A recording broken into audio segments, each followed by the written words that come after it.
The rain had been falling for 3 days straight when the black carriage appeared at the end of Willow Lane. Carenza Ashford stood at the parlor window, her fingers pressed against the cold glass, watching the horses stamp and shake water from their manes. The carriage bore no crest that she could see, but everything about it spoke of wealth, the gleaming lacquer despite the mud, the matched grays with their silver bridles, the coachman in livery finer than anything her family had ever owned. She knew before the door opened. She knew the way one knows a storm is coming before the first crack of thunder. Something in her chest went cold and still, like a lake freezing from the center outward. Carenza. Her mother appeared in the doorway, her face pale. "There's a gentleman here to see you. He says it concerns Edmund." Edmund, her fiancé of 8 months, the man who had sailed for India 6 weeks ago with promises of returning wealthy enough to give her everything she deserved, the man whose letters had stopped arriving 2 weeks past. "Show him in," Carenza said, though her voice sounded distant, belonging to someone else entirely. The man who entered their modest parlor seemed too large for the space, not physically, though he was tall, perhaps 6 feet, with shoulders that strained against his perfectly tailored black coat. It was something else. The way he occupied the room, the way the air itself seemed to rearrange around his presence. He was younger than she expected, perhaps 30 or 31, with dark hair swept back from a face that might have been carved from marble. High cheekbones, a strong jaw, eyes the color of winter storms, gray and cold and assessing. There was no warmth in those eyes, no softness, only a calculating intelligence that made her feel suddenly, terribly exposed. "Miss Ashford." He did not bow, did not offer the usual pleasantries. "I am Theron Vane. I served with your fiancé aboard the Meridian." Served with, not sail with. The distinction cut through her like a blade. "Is he dead?" The words left her mouth before she could stop them. Blunt, graceless, her mother made a small sound of distress, but Carenza could not bring herself to soften the question. She needed to know. She needed it said aloud so she could begin the terrible work of believing it. Something flickered in his gray eyes. Surprise, perhaps, at her directness, or approval. She could not tell which. "Yes." No preamble, no gentle preparation, just the single syllable falling between them like a stone into still water. 3 weeks ago, a fever took him off the coast of Ceylon. He was buried at sea. The room tilted. Carenza gripped the back of the nearest chair, her knuckles going white against the worn fabric. Buried at sea. No grave to visit, no body to mourn over. Just Edmund dissolving into the vast indifference of the ocean, becoming salt and memory and nothing more. "I see." Her voice emerged steady, which surprised her. Inside, something was screaming, but the surface held. The surface always held. "Thank you for informing us personally, Mr. Vane. That was considerate." "I am not Mr. Vane." His tone carried a weight that made her look up sharply.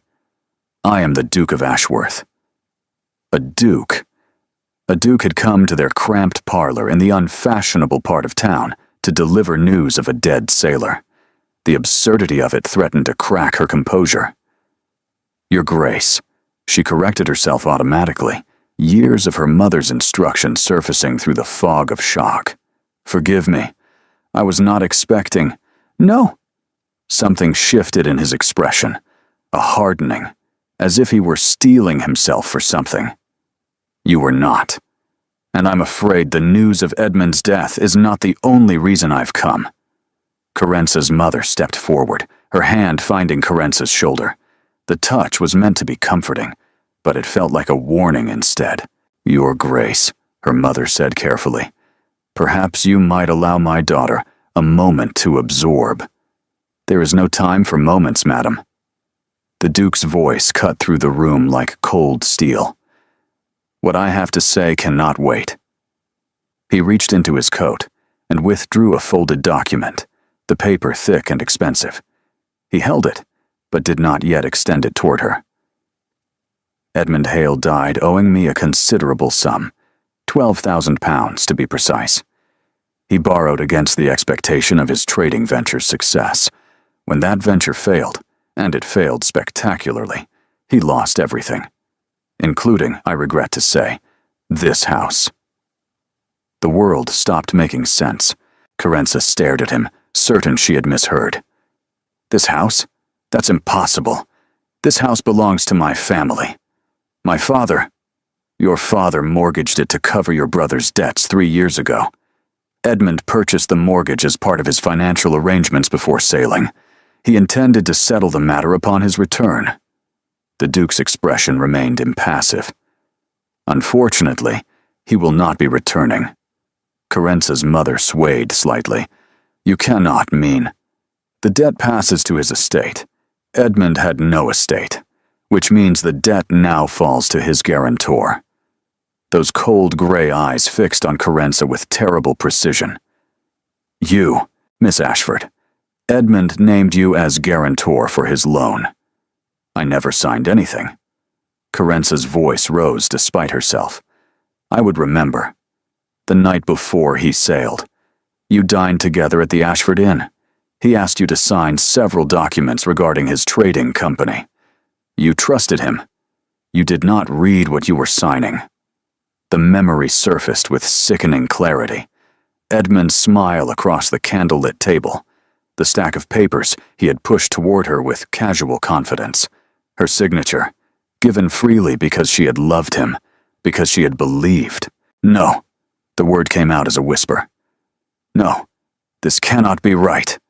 It is entirely right, and it is entirely legal. The Duke stepped closer, and Carenza caught the scent of him, cedar and something darker, sandalwood perhaps, and beneath it the sharp, clean smell of rain. In 3 weeks, this house will be seized to cover the debt. Your family will be turned out. Your mother will have nothing. Your brother. He paused, a flicker of something crossing his face. Your brother Phineas will likely face debtor's prison for his own outstanding obligations, which Edmund was also covering. The room was spinning. Carenza gripped the chair harder, willing herself not to collapse, not to give him the satisfaction of seeing her break. Why are you telling me this? Her voice had gone hollow. If you've come to gloat, I've come to offer you a solution. The words hung in the air between them, strange and impossible. What solution could possibly exist for this?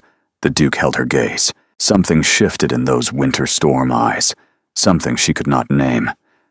Marry me. The silence that followed was absolute. Even the rain seemed to pause against the windows, holding its breath. I beg your pardon. Marry me, Miss Ashford. Become my Duchess. In exchange, I will forgive Edmund's debt entirely. Your family will keep this house. Your brother will be freed from his obligations. Your mother will be provided for, permanently. Carenza stared at him, searching his face for mockery, for madness, for any explanation that made sense.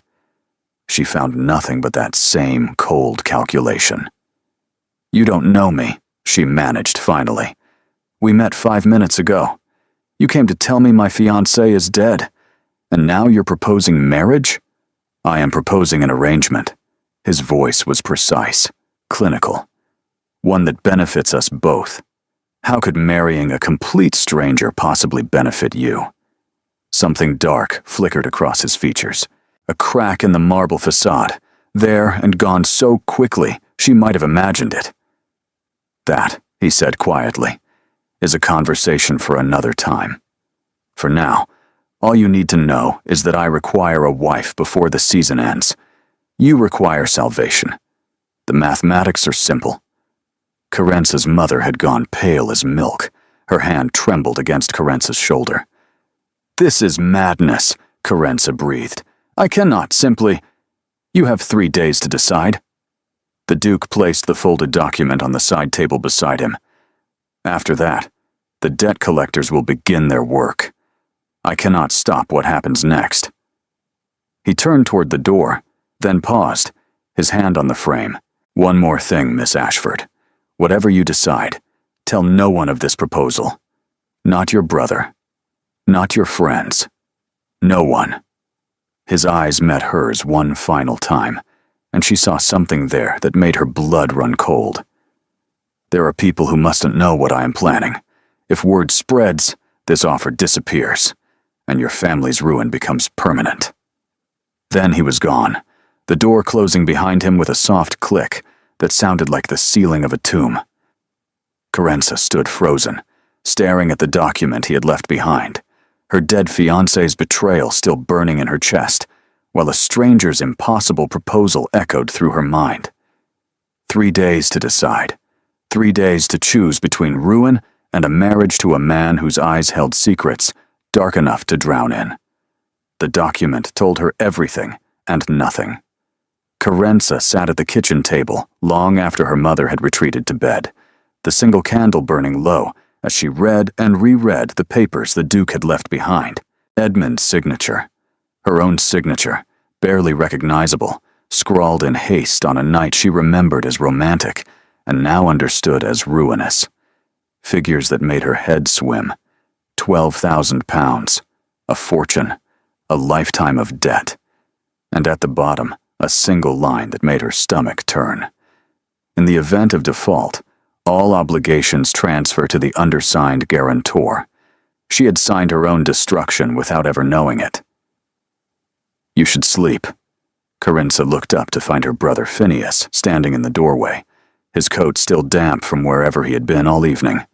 He was 3 years her elder, with the same dark hair and green eyes that marked all the Ashford children. But where Carenza had learned to hold herself still and contained, Phineas had always been restless, always chasing, always believing the next venture would be the one to restore their family's fortunes. "Where were you?" she asked, not answering his suggestion. "Does it matter?" He slumped into the chair across from her, rubbing his face with both hands. "I heard about Edmund. Gideon Croft told me at the tavern. Said a fine carriage had been seen outside our house. Said there were rumors already spreading." Rumors. Of course there were rumors. Nothing stayed secret in their neighborhood. A Duke's carriage in Willow Lane was the sort of event people would discuss for months. "What kind of rumors?" Phineas hesitated. "That Edmund died owing money. That we're involved somehow. That—" He stopped, his eyes falling to the papers spread across the table. "Carenza, what is all this?" She should lie. The Duke had warned her to tell no one, but Phineas was family, and he deserved to know what Edmund had done to them. "Edmund borrowed 12,000 pounds before he sailed," she said quietly. "Against the house, against everything. He made me sign as guarantor without telling me what I was signing, and now he's dead, and the debt falls to us." The color drained from her brother's face. 12,000? That's impossible. No one would lend. The Duke of Ashworth would. Carenza watched her brother's expression shift from disbelief to horror. "Edmund borrowed from a duke, Phineas, and now that duke owns our lives." "A duke?" Phineas laughed, but there was no humor in it. "Edmund borrowed from a duke. Of course he did. The fool. The absolute fool. You introduced them." The words hung between them like smoke. Phineas went still. "What?" "Edmund told me. Last year, before he proposed. He said you had introduced him to a nobleman who might invest in his trading venture. Someone you had met through your business dealings." Carenza's voice hardened despite herself. "Was that the Duke of Ashworth?" Phineas opened his mouth, closed it, and then looked away. The silence was confession enough. "Phineas." Carenza's hands clenched around the papers. "What were you involved in? What kind of dealings connect you to a duke?" "Nothing illegal," but his voice wavered. "Just opportunities, investments. Gideon Croft knows people, important people. He connected me to some gentlemen who were looking for partners in various ventures, and sometimes those gentlemen move in elevated circles. Elevated circles that now own our house. I didn't know Edmund would borrow from the Duke. Phineas's voice rose, then dropped just as quickly. I didn't know he would be reckless enough to— To what? To do exactly what you've been doing for years? Carenza stood abruptly, the chair scraping against the floor. Chasing schemes, borrowing against futures that never arrive. How much do you owe, Phineas? How much debt did Edmund cover for you? Her brother's silence was damning. Tell me. 4,000. The words came out strangled. I owed 4,000 to various creditors. Edmund said he would handle it as part of his trading venture. When he returned successful, everything would be settled. The house would be free. Our debts would be clear. We would finally— His voice broke. I believed him, Carenza. I believed it would work. 4,000 plus 12,000. 16,000 pounds of debt, bearing down on a family that had not seen 100 pounds together in years. The mathematics were indeed simple, as the Duke had said. Simple and devastating. The Duke told me I have 3 days to respond to his terms, Carenza said, her voice flat. After that, the collectors come. The house is seized, and you go to debtor's prison. Phineas's head snapped up. What terms? What did he offer? Tell no one. The Duke's warning echoed in her mind. There are people who must not know what I am planning. But Phineas was already in this disaster up to his neck. If she did not tell him something, he would ask questions. He would investigate. He would make things worse. He offered to forgive the debt, she said carefully. All of it, in exchange for certain services. What kind of services? Phineas's eyes narrowed with sudden suspicion. Carenza, what exactly did this man propose to you? Nothing improper. The lie tasted bitter on her tongue. An arrangement, a business transaction. I cannot give you details yet. He was quite insistent on discretion. Discretion, Phineas snorted. A duke comes to our house, and you think discretion is possible? Half the neighborhood saw that carriage. By tomorrow morning, everyone will be speculating about what the Duke of Ashworth wants with the Ashford family. He was right. The thought made her chest tighten with something close to panic. What do they know about him? She asked.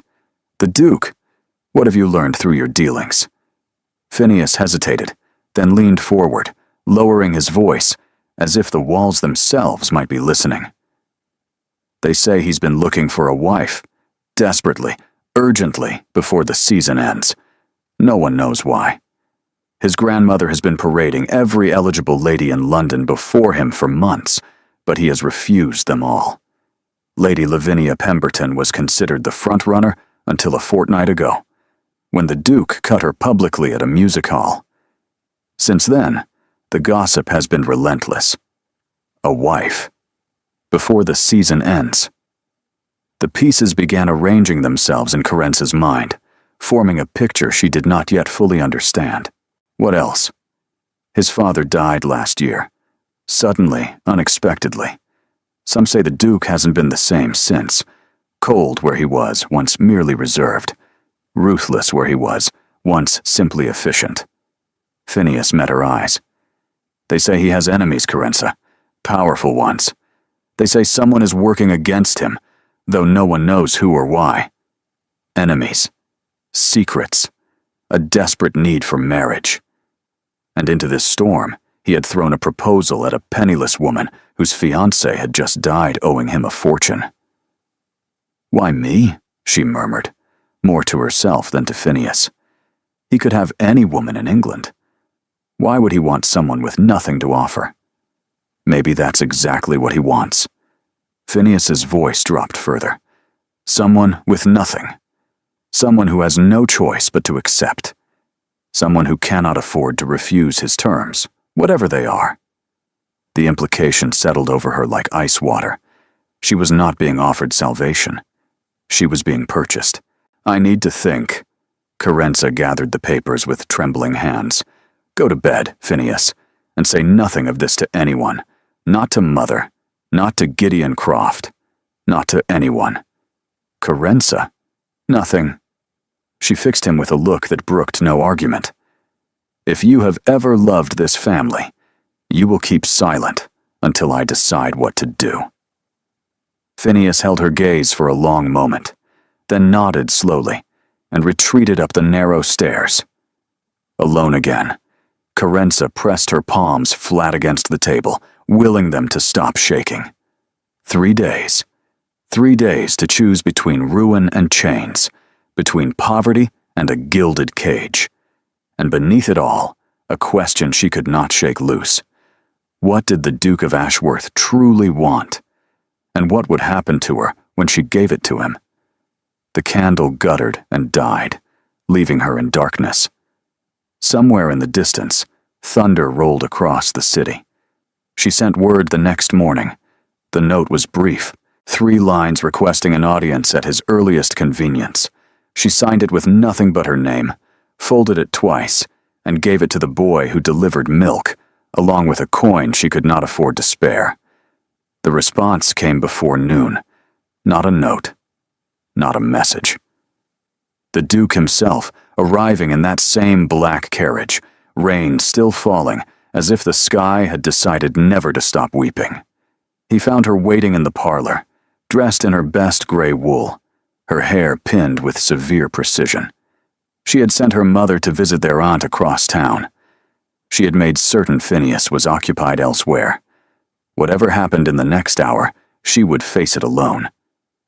Miss Ashford, he entered without waiting to be announced, filling the small room once again with his unsettling presence.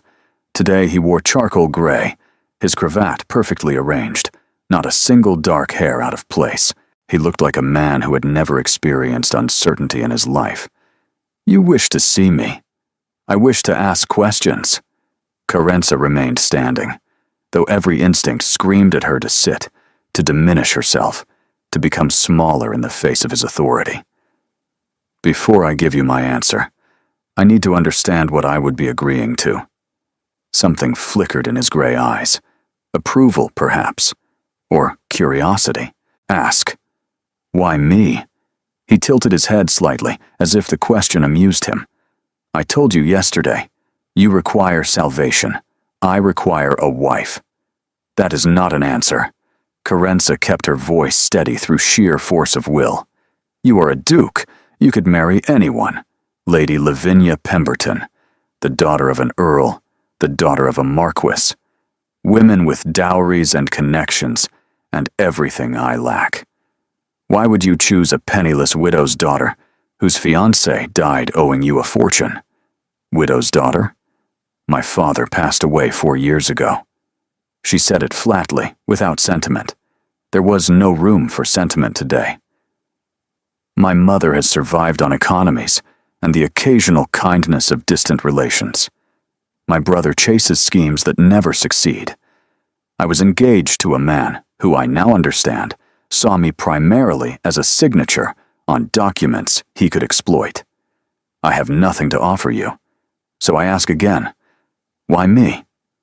The Duke was silent for a long moment. Rain streaked down the windows behind him, casting strange shadows across his face. Because you have nothing, he said finally. Because you have no powerful family who will demand concessions. No fortune that comes with strings attached. No expectations beyond the arrangement itself. His gaze bore into hers.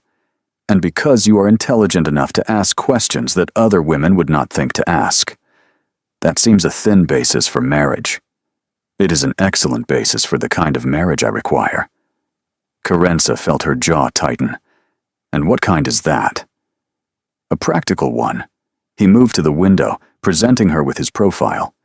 In the gray light, he looked almost sculptural, beautiful, and cold as marble. I need a wife before the season ends. The reasons are my own, and I will not share them with you yet. In exchange for becoming my duchess, you will receive everything I promised yesterday. The debts forgiven. The house secured. Your family protected. Additionally, you will receive an allowance of £2,000 per year for your personal use. And upon my death, you will inherit a substantial widow's portion that will keep you comfortable for the rest of your life. £2,000 a year, more money than she had ever seen, more than her father had earned in his best years of trading. And what will you expect from me? Publicly, you will be my wife in every way that matters. You will attend social functions at my side. You will manage my household. You will present yourself as a woman devoted to her husband and his interests.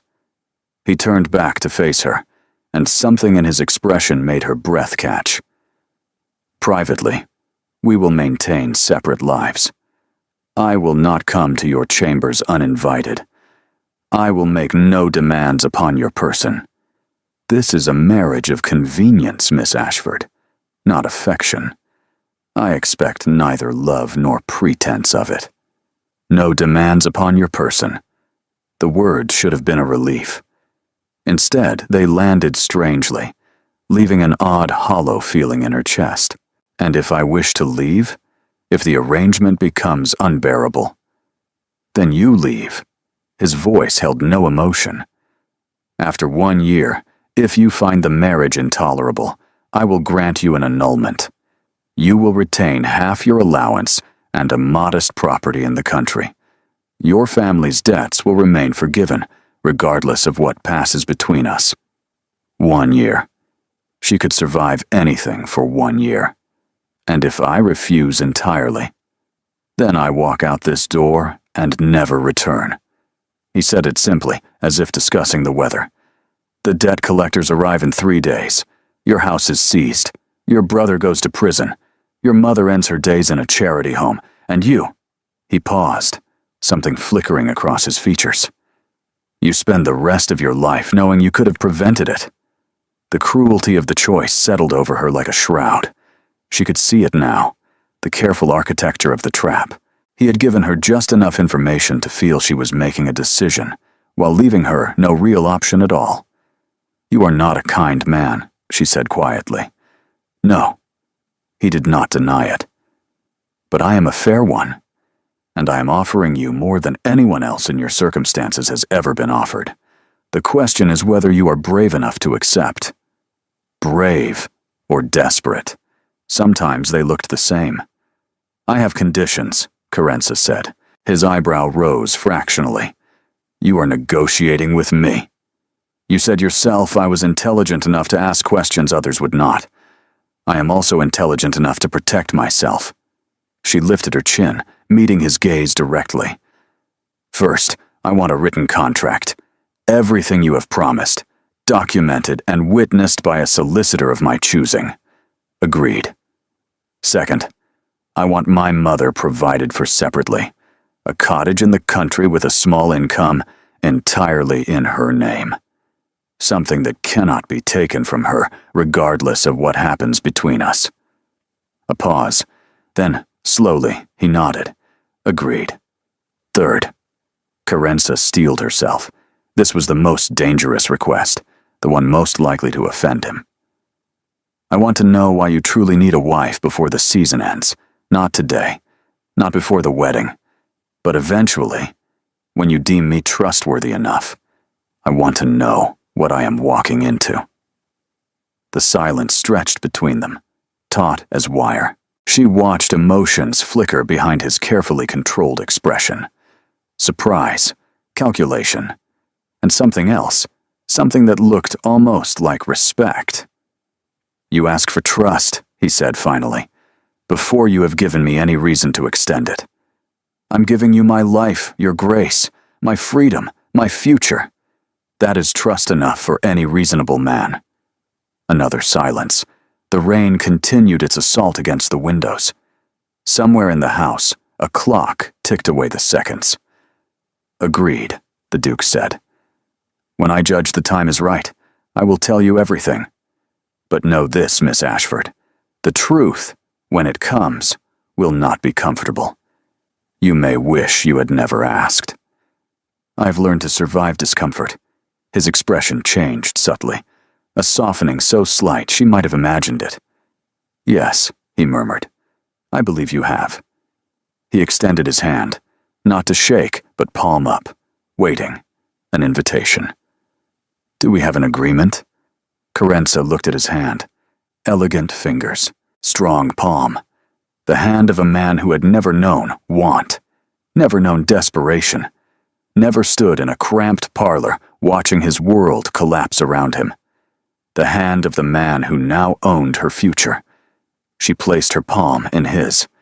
His fingers closed around hers, warm and firm, sealing a bargain that would change everything. We have an agreement. His grip tightened momentarily, and something electric passed between them, there and gone, before she could name it. Good, he said, releasing her hand. We marry in 1 week. My sister Matilda will call on you tomorrow to discuss arrangements. She is eager to meet you. Your sister? She has been trying to convince me to marry for months. A ghost of something, not quite a smile, crossed his features. She will be delighted to discover I have finally listened. He moved toward the door, then paused, as he had the day before. One more thing, Miss Ashford. From this moment forward, you are under my protection. If anyone threatens you, if anyone questions you, if anyone so much as looks at you wrongly, you tell me immediately. His gray eyes held hers with sudden intensity.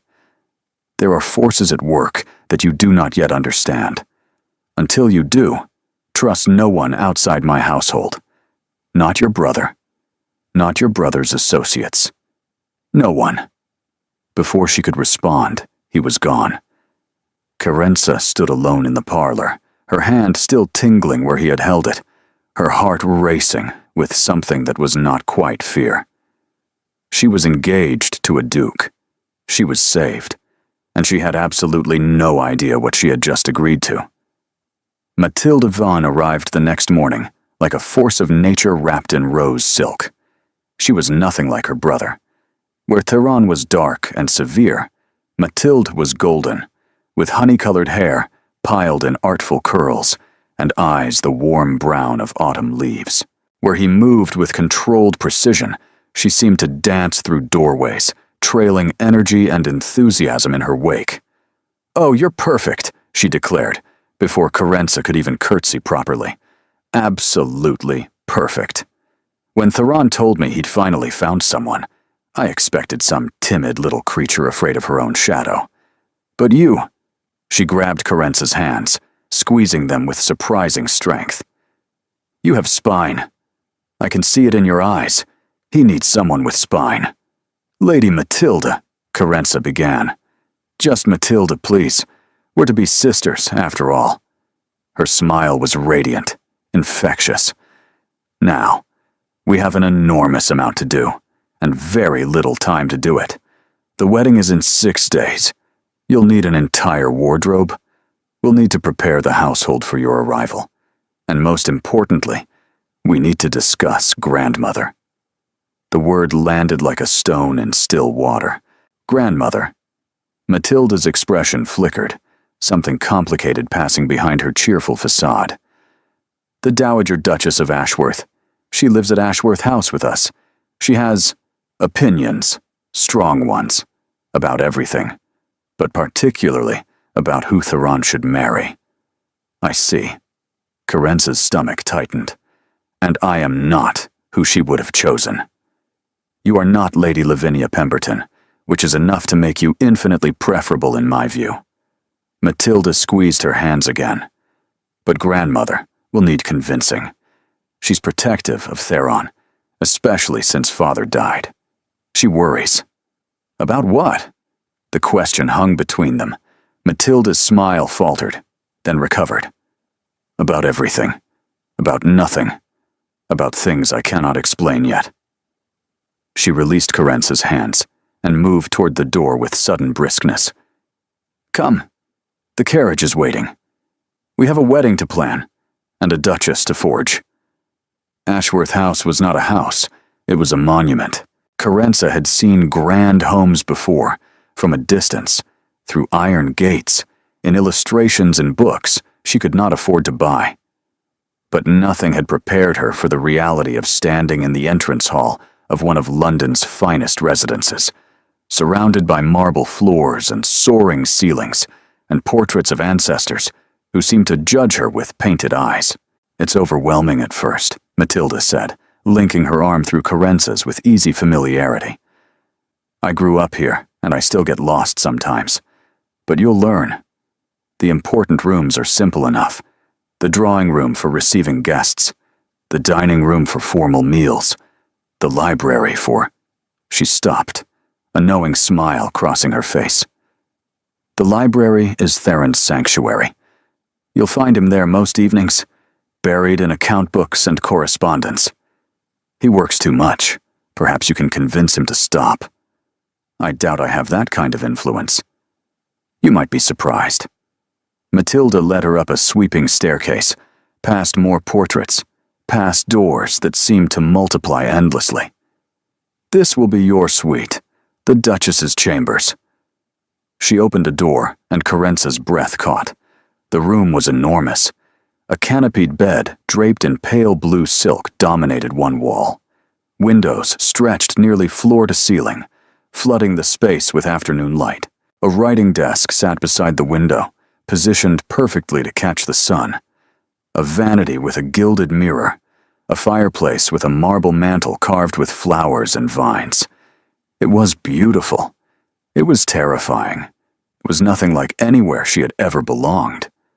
There's a dressing room through there, Matilda continued, pointing to a door on the left, and a private sitting room through there.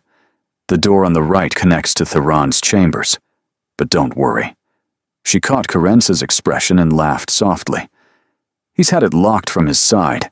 He meant what he said about separate lives. You'll have complete privacy.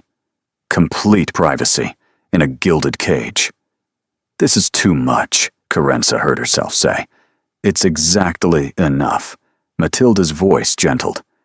You're going to be a duchess, Carenza, the mistress of 3 estates, the hostess of one of the most prominent households in England. This room is the least of what you'll need to grow accustomed to.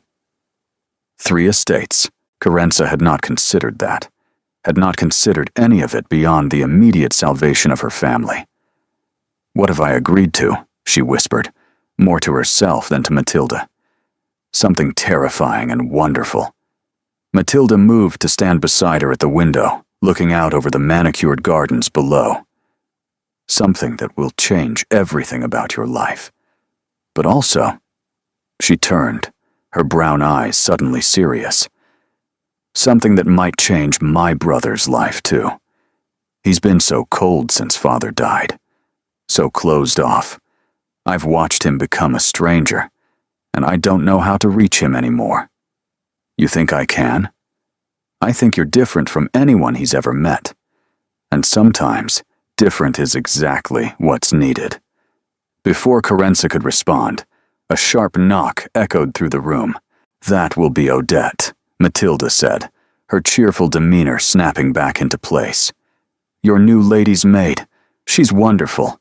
A bit fierce, but wonderful. She'll help you settle in while I check on the arrangements for dinner. She swept toward the door, then paused, looking back over her shoulder. Grandmother will join us for dinner tonight. She insisted on meeting you immediately. Matilda's expression held something that looked almost like apology. Be yourself, Carenza. But perhaps, be a carefully edited version of yourself, at least until she decides whether to become your ally or your enemy. Then she was gone, leaving Carenza alone in the vast blue room, with the weight of the evening pressing down upon her. Ally or enemy, as if she had any control over which one the dowager would choose. Odette proved to be exactly as Matilda had described, fierce, efficient, and utterly unflappable. She was perhaps 40, with steel-gray hair pinned beneath a crisp white cap and sharp dark eyes that seemed to see everything. She unpacked the small trunk Carenza had brought, her pitiful collection of worn dresses and patched undergarments, without a single flicker of judgment. These will do for now, she said briskly, hanging the least threadbare dress in the vast wardrobe, where it looked lonely and lost. Madame Forsyth is coming tomorrow for measurements.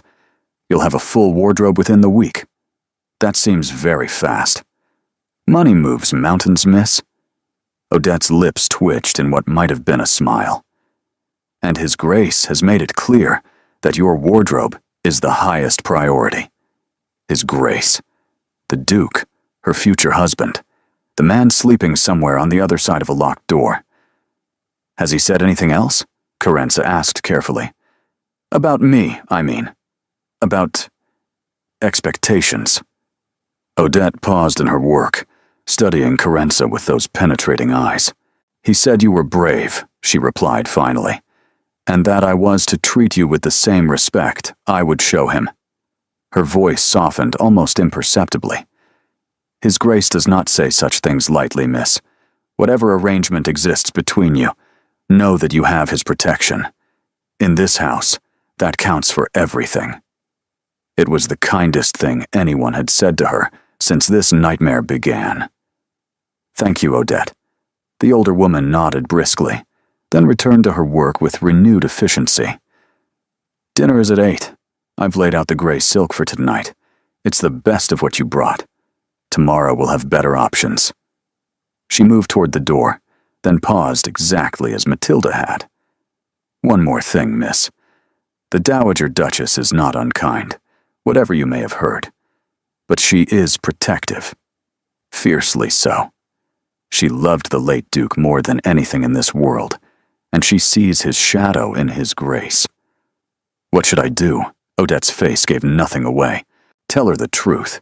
She can smell a lie from across a ballroom. And whatever you do, her voice dropped lower. Do not let her see you're afraid. The door closed behind her with a soft click. Carenza sank onto the edge of the enormous bed, her hands trembling slightly. Dinner with the Dowager.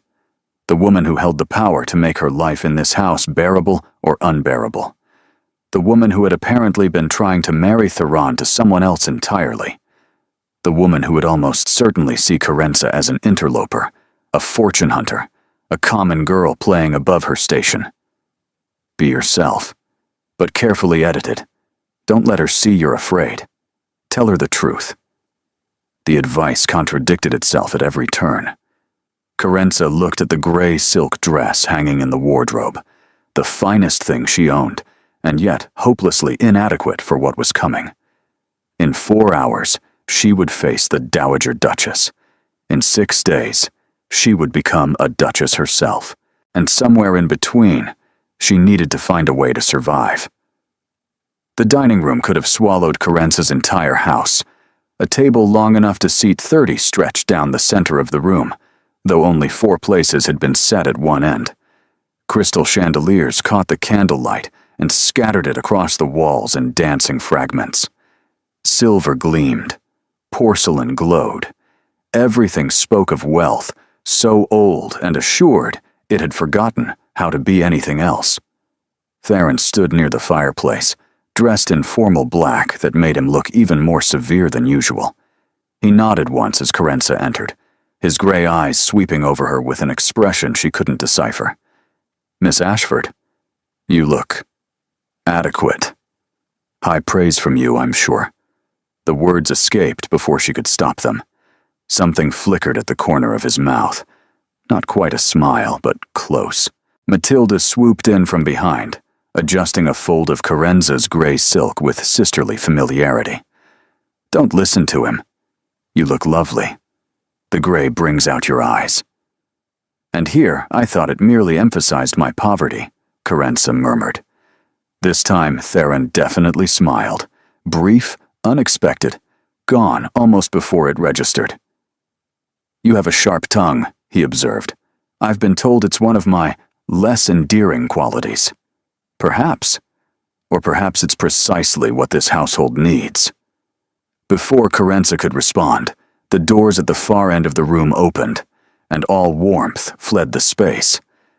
The Dowager Duchess of Ashworth entered like a queen, surveying conquered territory. She was older than Carenza had expected, perhaps 70, but age had done nothing to diminish her presence. Silver hair swept back from a face that must have been beautiful once, and remained striking now, all sharp cheekbones, and imperious brow. Her eyes were the same winter gray as Theron's, but colder somehow, as if whatever warmth they had once held had been frozen out long ago. She wore black, severe and unadorned, but she wore it like armor. "So," she said, stopping several feet from where Carenza stood. "This is the girl, not the woman. Not Miss Ashford. The girl." Carenza curtsied deeply, holding the position longer than strictly necessary. "Your Grace, it is an honor to meet you." "Is it?" The Dowager's voice cut like a blade. "I wonder. Most girls in your position would consider meeting me more of an ordeal than an honor. Most girls in my position have not yet learned that ordeal, and honor are often the same thing." Silence. Carenza straightened slowly, meeting the Dowager's piercing gaze without flinching. Behind her, she sensed, rather than saw, Matilda holding her breath.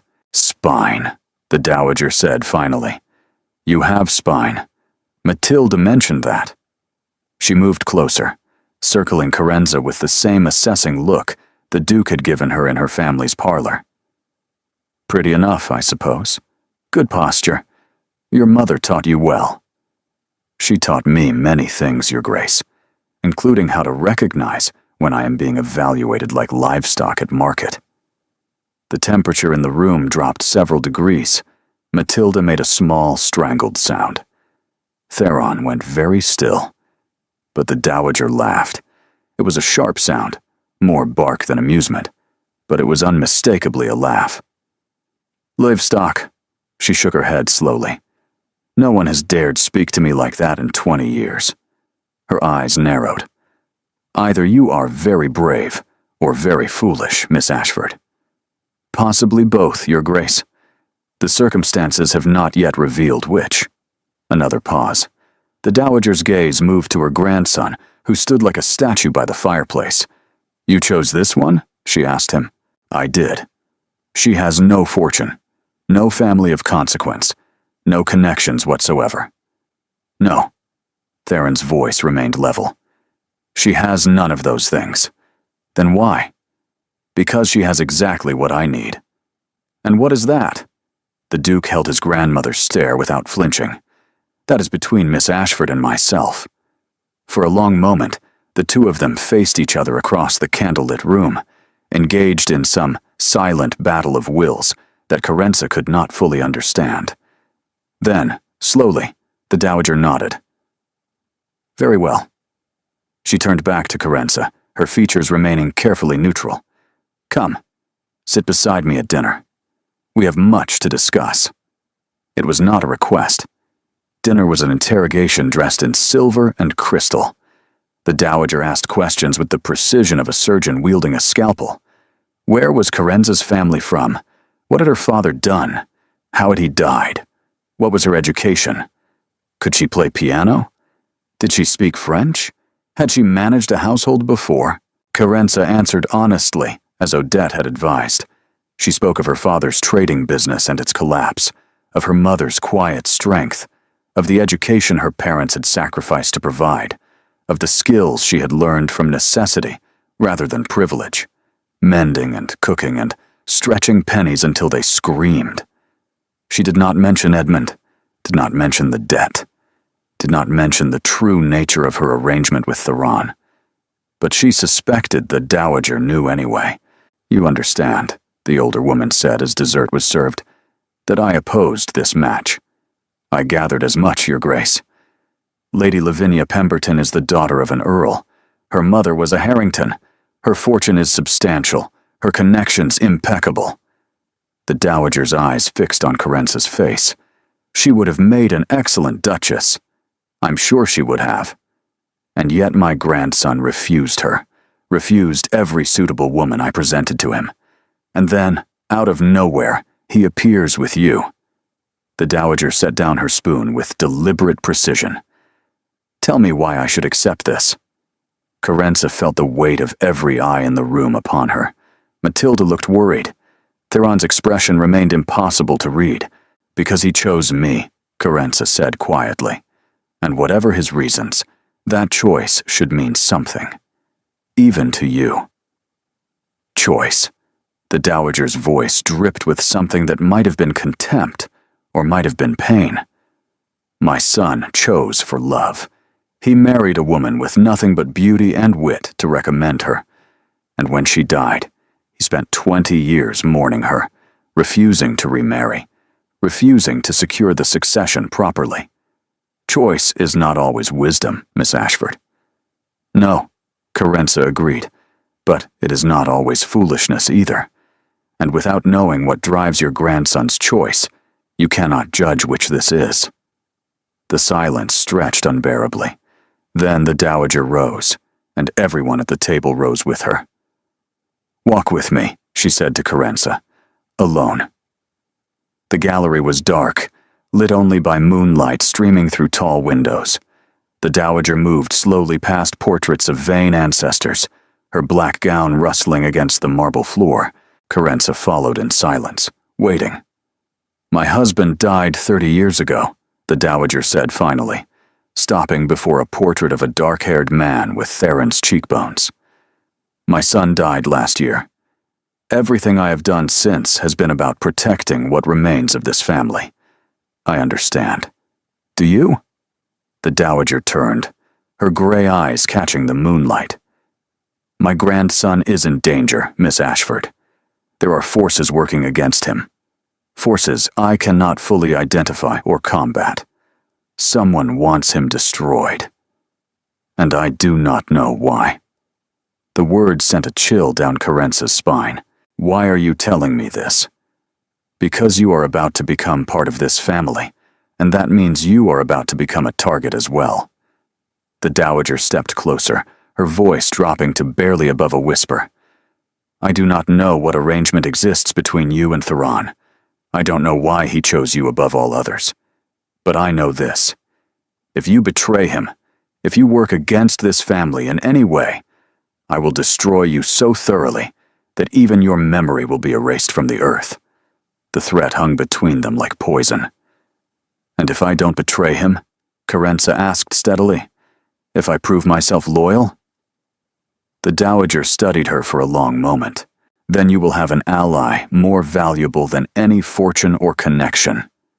She reached out, her cold fingers briefly touching Carenza's cheek. "I was a nobody once. A baronet's daughter with nothing but beauty and determination to recommend me. I know what it is to be underestimated, to be dismissed, to be forced to prove yourself again and again." Her hand dropped. "Prove yourself, Miss Ashford. Prove that my grandson's choice was wisdom rather than folly. And perhaps, we can save this family together." She turned and walked away, disappearing into the shadows of the gallery. Carenza stood alone among the painted ancestors, her heart pounding with something that was not quite fear. The dowager had not accepted her, but she had not rejected her either. She had issued a challenge, and Carenza had never been one to back down from a challenge. The days before the wedding blurred together in a whirlwind of preparations. Madame Forsyth arrived with bolts of silk and muslin and velvet, transforming Carenza's borrowed room into a workshop of fabric and pins. Measurements were taken. Colors were debated. Styles were chosen and rejected, and chosen again. "The ivory with gold embroidery for the wedding," the modiste declared, holding up a sample against Carenza's complexion. "Classic, elegant, appropriate for a duchess. And the deep green velvet for the wedding dinner. It will make your eyes luminous." Your eyes luminous, as if Carenza were a jewel to be displayed rather than a woman to be known. But she said nothing. She stood and turned and held still when instructed, letting herself be dressed and arranged like a mannequin. This was part of the bargain. This was the price of salvation. Between fittings, Matilda dragged her through endless lessons in etiquette and protocol. How to address various ranks of nobility, how to enter and exit a room properly, how to manage servants, how to plan a menu for a dinner party of 40. "You'll have a housekeeper for most of this," Matilda assured her. "Mrs. Pembry has managed Ashworth House for 20 years. But you need to understand enough to oversee her, to make decisions when necessary. Does the Duke care about dinner menus? Theron cares about everything being done correctly. Matilda's expression softened. It's his way of maintaining control. After Father died, he became obsessed with order, with making sure nothing slipped through the cracks. What was your father like? The question emerged before Carenza could stop it, but Matilda didn't seem to mind. If anything, her face lit up with the warmth of memory.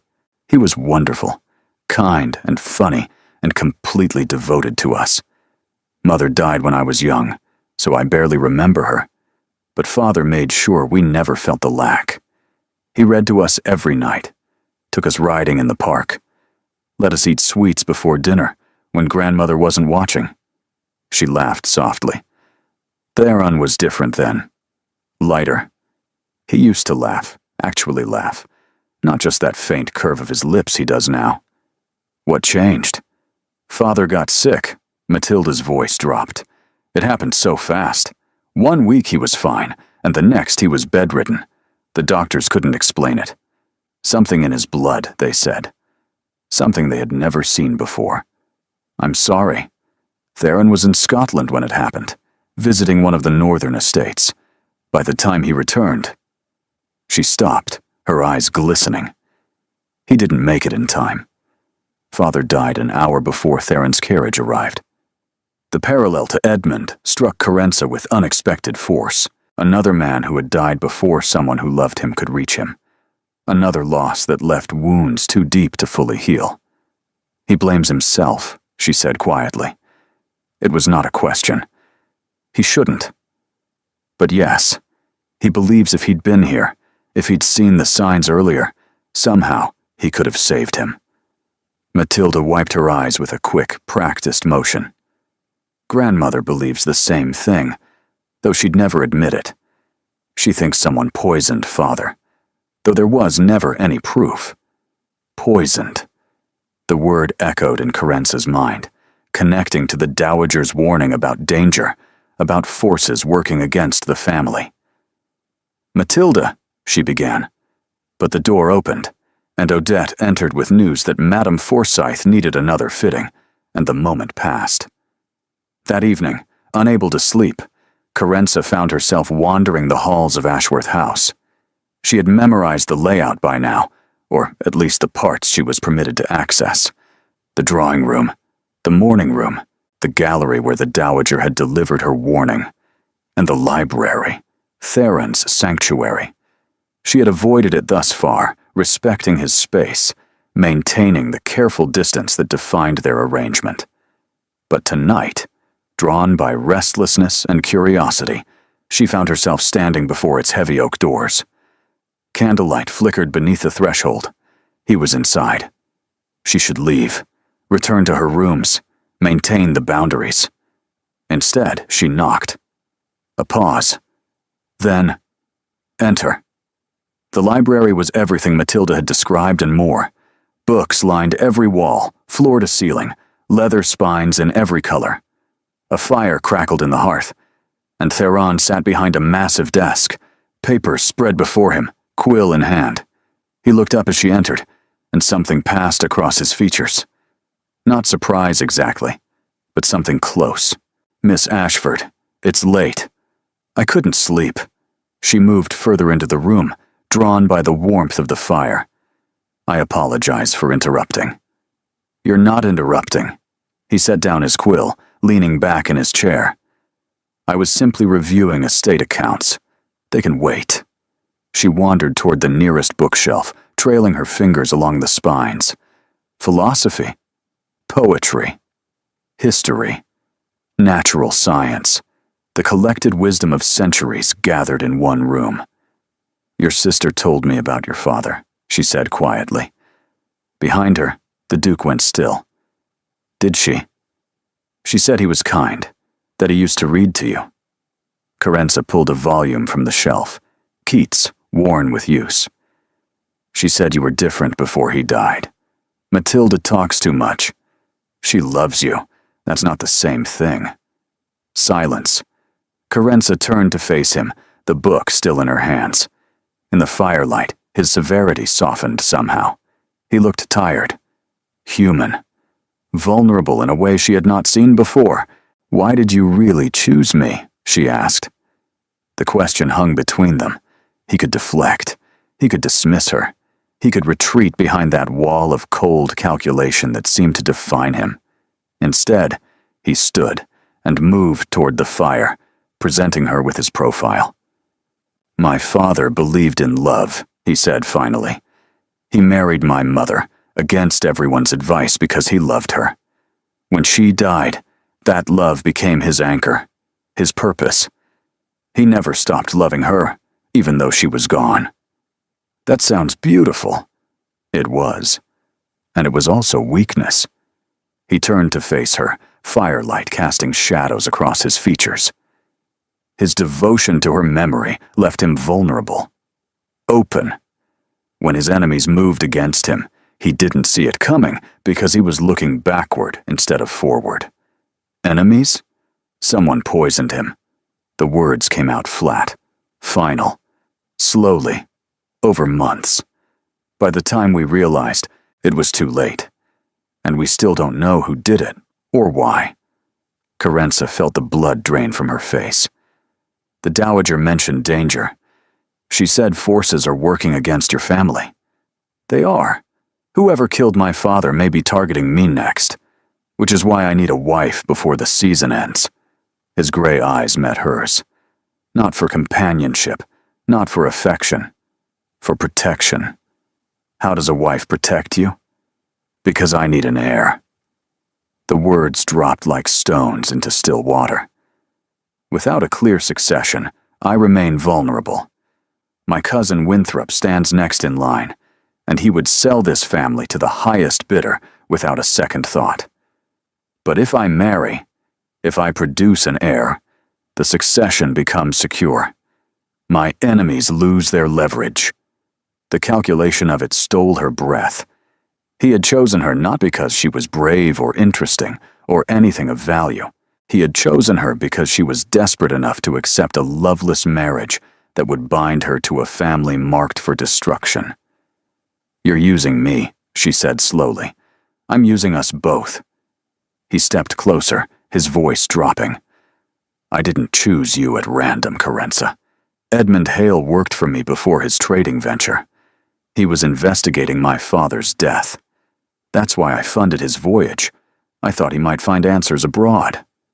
The revelation crashed over her like cold water. Edmund was working for you? He was. And someone found out. That's why his venture failed so spectacularly. That's why he died. Theron's jaw tightened. They killed him, just as they killed my father. And when I realized you were connected to him, that you had signed those documents without knowing what Edmund was truly involved in, you thought I might be useful. Carenza's voice came out hollow. Another piece on the board. I thought you might be the key to understanding what Edmund discovered. But then, I met you. A change passed over his features, something she could not name. And I realized you were something more, something I hadn't anticipated. What's that? He reached out, his fingers brushing the cover of the Keats book she still held. Brave, he said softly. Honest. Stubborn. Alive in a way I haven't felt in years. His eyes met hers. You make me want to believe in things I stopped believing in a long time ago. The air between them grew thick with something dangerous and electric. This is still an arrangement, Carenza whispered. A transaction. Yes. He withdrew his hand slowly. But perhaps it doesn't have to remain only that. She stared at him, her heart pounding against her ribs. He was offering something she hadn't expected. A possibility, an opening, a chance for this cage to become something else entirely. We barely know each other, she said. Then let us remedy that. He moved to a shelf behind his desk, pulling down a slim volume. My father's favorite. He read it to me the night before he died. He placed the book in her hands. She looked down at the title embossed in gold. Dante's Inferno. Your father read you about hell. He read me about a man who journeyed through darkness to find light. A flicker of amusement softened his features. He said the descent was necessary for the ascent, that you cannot appreciate heaven without understanding what lies below. Carenza held the book carefully, feeling its weight, its history, the hands that had held it before her. Is this a gift? A loan? His eyes held hers. Until you decide whether you trust me enough to accept gifts. She should leave, return to her room, maintain the walls that kept her safe. Instead, she sat in the chair by the fire, opened the book, and began to read. Theron returned to his desk, his quill resuming its scratch across paper. They remained that way for hours, silence between them but not emptiness. Two people orbiting each other in the flickering firelight, learning to share space, learning, perhaps, to share something more. When Carenza finally returned to her room, the first gray light of dawn was creeping through the windows. She placed Dante beside the bed and lay down, her mind swimming with revelations. Edmund had been murdered. The Duke's father had been poisoned. Someone was hunting this family, and in 4 days, she would marry into the center of the storm. She should be terrified. Instead, she felt something entirely unexpected. She felt alive. The wedding was nothing like Carenza had imagined as a girl. There were no flowers from her mother's garden, no village church with familiar faces in the pews, no groom who looked at her with love shining in his eyes. Instead, there was St. George's Hanover Square, its soaring columns and cold marble filled with London's most powerful families. There were hundreds of strangers watching her walk down the aisle in ivory silk and gold embroidery. And there was Theron, standing at the altar in black formal wear, his expression as unreadable as ever. But when she reached him, when she placed her trembling hand in his steady one, something passed between them. A flicker of warmth in those winter-gray eyes. An almost imperceptible squeeze of his fingers around hers. "You came," he murmured, too low for anyone else to hear. "Did you think I wouldn't? I thought you might realize the madness of this and flee." "The madness is all I have left." She met his gaze steadily. "Besides, I've never been one to flee." That half-smile she was beginning to recognize crossed his features again. Then the bishop began to speak, and Carenza Ashford became the Duchess of Ashworth.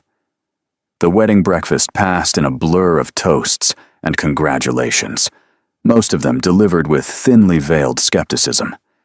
Carenza felt the weight of every sideways glance, every whispered comment hidden behind fans and champagne glasses. She was the nobody who had captured a duke, the fortune hunter, the upstart. She could read the judgment in their eyes as clearly as words on a page, but she held her head high, smiled graciously, and pretended not to notice. Matilda stayed close, providing running commentary on the guests in cheerful whispers.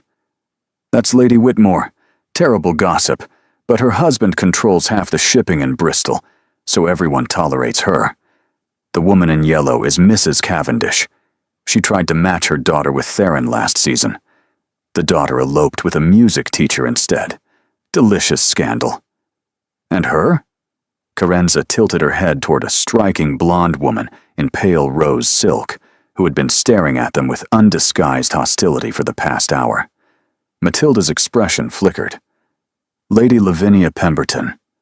The woman the dowager had wanted Theron to marry. The one with the fortune and connections and impeccable breeding that Carenza lacked. She doesn't look pleased. She's furious. She thought she had Theron secured. Everyone did." Matilda's voice dropped lower. "Be careful with her, Carenza. Lavinia doesn't take rejection well, and she has powerful friends." As if summoned by the warning, Lady Lavinia began moving toward them, her rose silk rustling with every deliberate step. "Your Grace."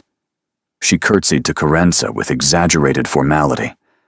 How delightful to finally meet the mysterious woman who captured Ashworth's attention so suddenly.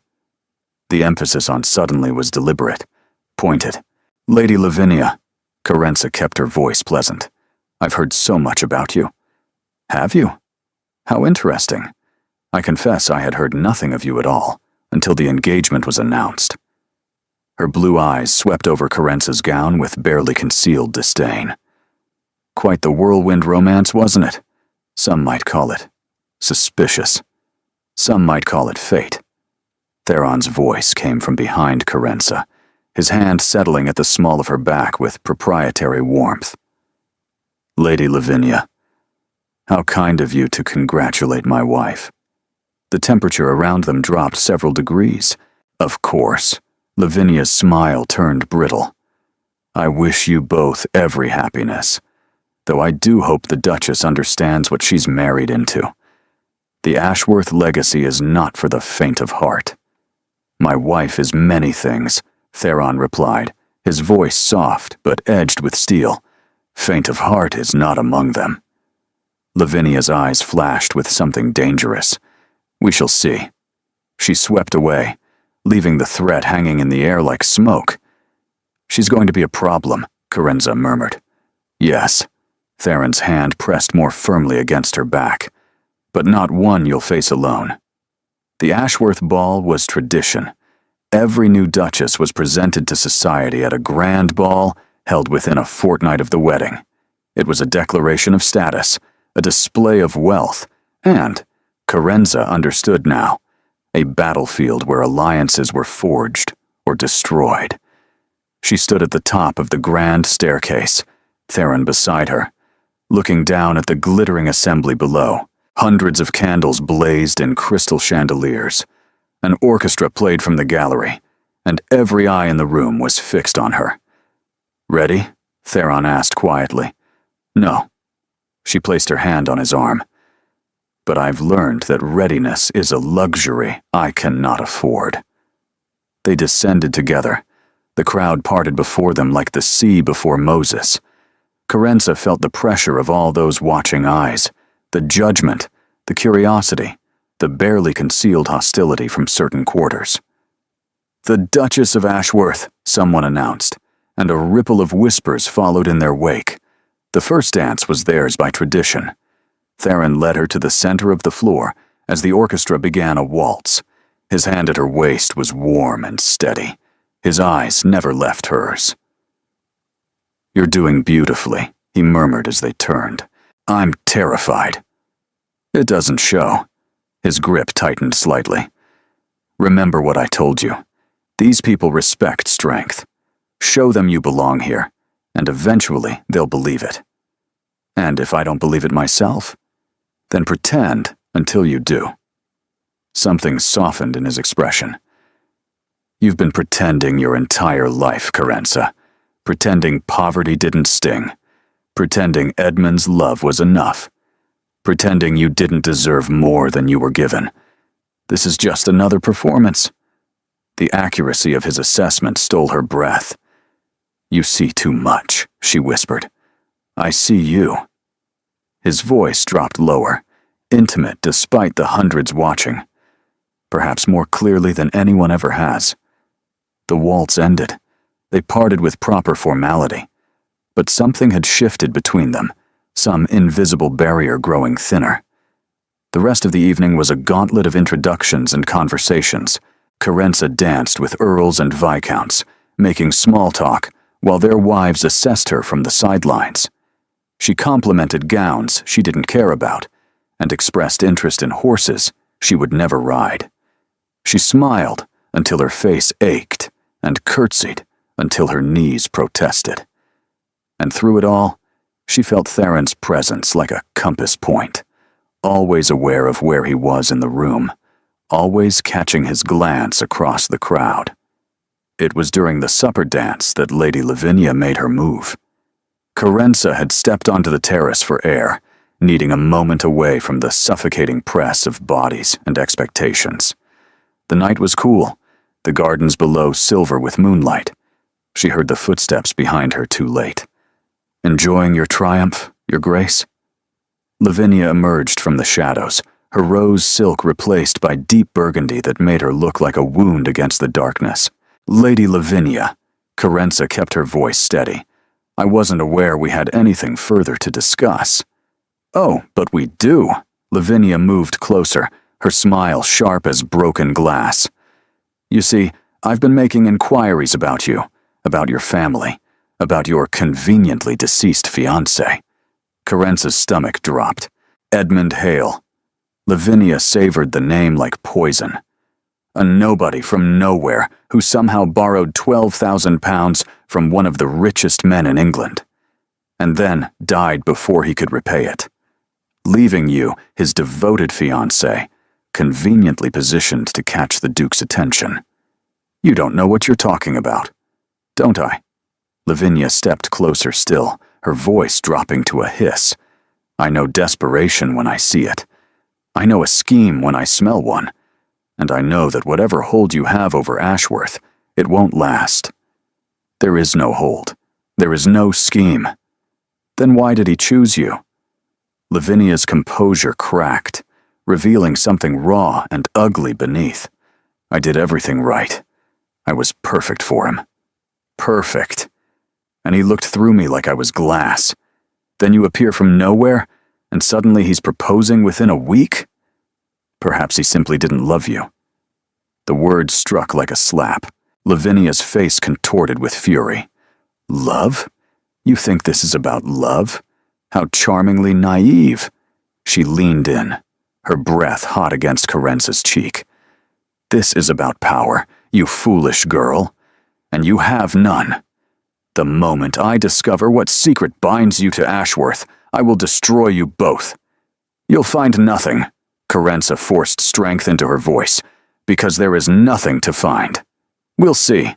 Lavinia pulled back, her mask of civility sliding back into place. "Enjoy your evening, Your Grace. Enjoy every moment of this borrowed life. It won't last."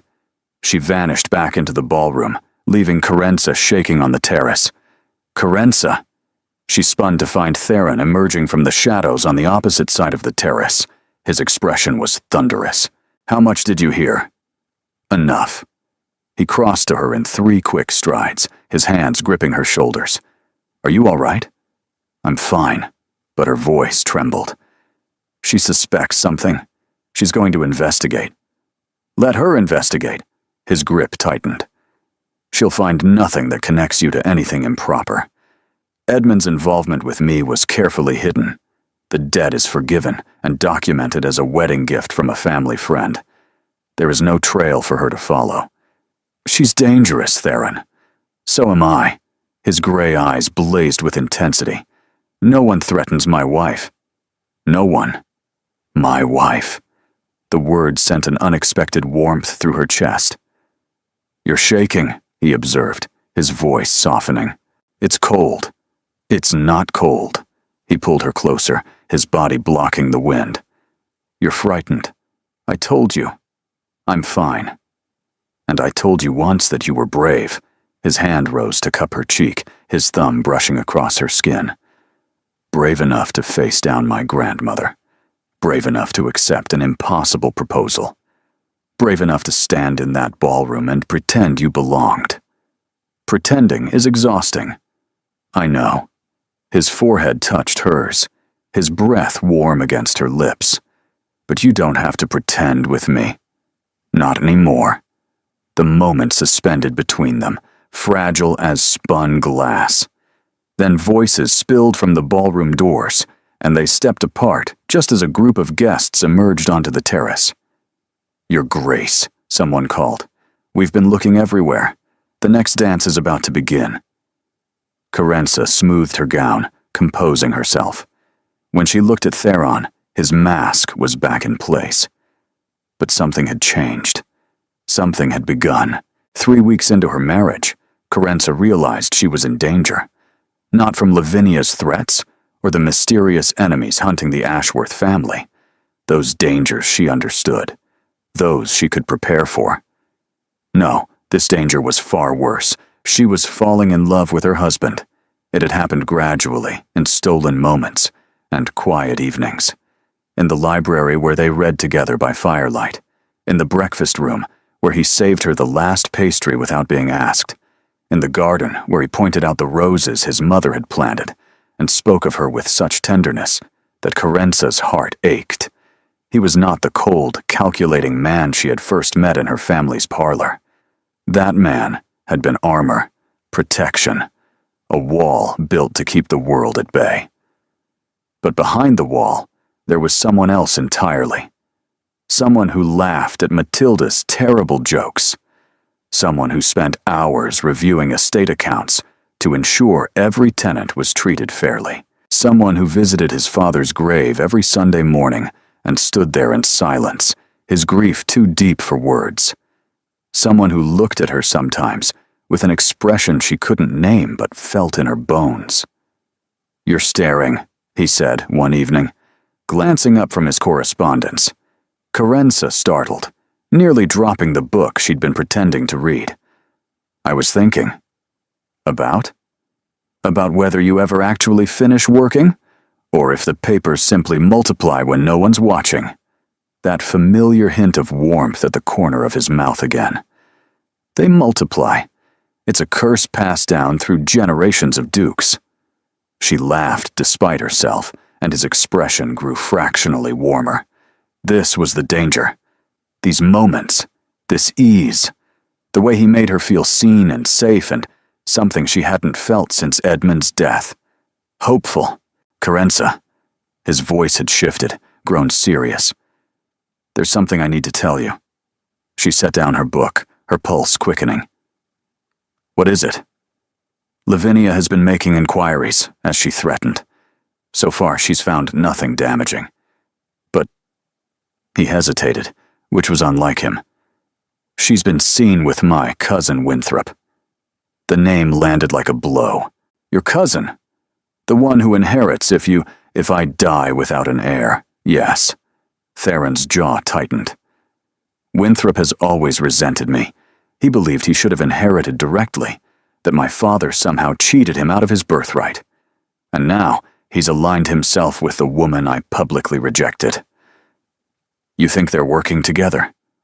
"I think Lavinia wants revenge, and Winthrop wants power, and together, they are dangerous." He stood, moving to stare into the fire. "I should have told you sooner. You deserve to know what you were marrying into. You told me there was danger. You told me your father was murdered. I didn't tell you that I suspect my own family." He turned to face her, his expression haunted. "Winthrop was at the house the night my father fell ill. He had access. He had motive. And when I started investigating, evidence began disappearing. Witnesses became unreachable. It was like fighting smoke."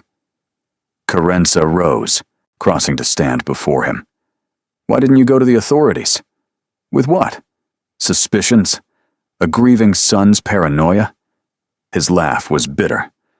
"I have no proof. Only certainty I cannot explain, and enemies I cannot name." "So you married me?"